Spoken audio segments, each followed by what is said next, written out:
सी voter वालों ने एक सर्वे करवाया था और उन्होंने सीएम फेस की जो रैंकिंग थी उस पर 3 नाम आए। वरीयता क्रम में कहें सबसे ऊपर तेजस्वी, नीतीश जो थे वो तीसरे नंबर पे थे और प्रशांत किशोर दूसरे नंबर पे थे।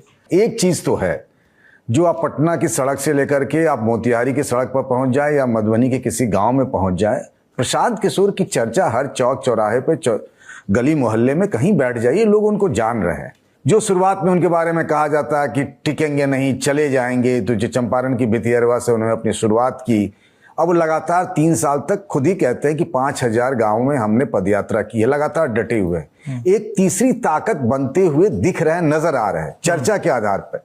क्योंकि अभी तक उनकी कोई परीक्षा नहीं हुई है, कोई चुनाव नहीं लड़ा जन स्वराज पार्टी ने, तो हम ये भी नहीं कह सकते कि क्या होगा नहीं होगा। लेकिन हाँ, एक जो आईबॉल्स के हिसाब से देखें और जो चौक चौराहे पे बातचीत होती है, प्रशांत किशोर एक ताकत बनकर नजर आ रहे हैं, इसमें कोई दो राय नहीं। मैं आपको ऐसी कई सारी कहानियां बता सकता हूं कि फलाने आईएएस के या फलाने डॉक्टर के, फलाने पढ़े लिखे लोग के, उनके छोटे भाई या किसी के नाते रिश्तेदार इन दिनों पिछले काफी समय से पटना में प्रशांत किशोर के लिए जोर आजमाइश कर रहे हैं। लेकिन प्रशांत किशोर के आसपास अगर किशोर कुमार मुन्ना जैसे 2-4 अपवाद को छोड़ दें तो कोई बहुत बड़ा जो पिछले कई सालों से पॉलिटिक्स में हो, रवा हो चुका हो, खपा हुआ हो, इस तरह के नेताओं की भीड़ मुझे नजर नहीं आती। उनके आसपास प्रोफेशनल्स दिखते, बिल्कुल कॉर्पोरेट स्टाइल में उनके सारे कार्यक्रम होते हैं, आपको उस तरीके से उनकी इमेजेस वगैरह आती दिखेगी। ये जो आप सर्वे कह रहे हैं सी वोटर की, जिसमें तेजस्वी यादव सबसे पहले नंबर पर, उसमें कोई चौंकाने वाली बात मुझे नहीं नजर आ रही है। लेकिन दूसरे नंबर पे प्रशांत किशोर का नाम मुझे काफी चौंकाने वाला लगता है कि प्रशांत किशोर एक मुख्यमंत्री चेहरे के तौर पर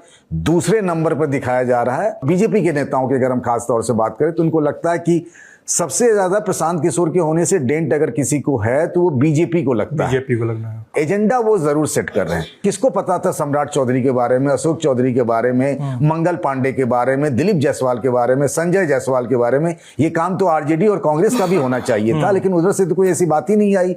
ये सारे मुद्दे जितने भी हैं, पलायन से लेकर जिस मजबूती से हाल फिलहाल के दिनों में प्रशांत ने उठाया है, वो तो उनकी पार्टी और उनके नाम की चर्चा तो है।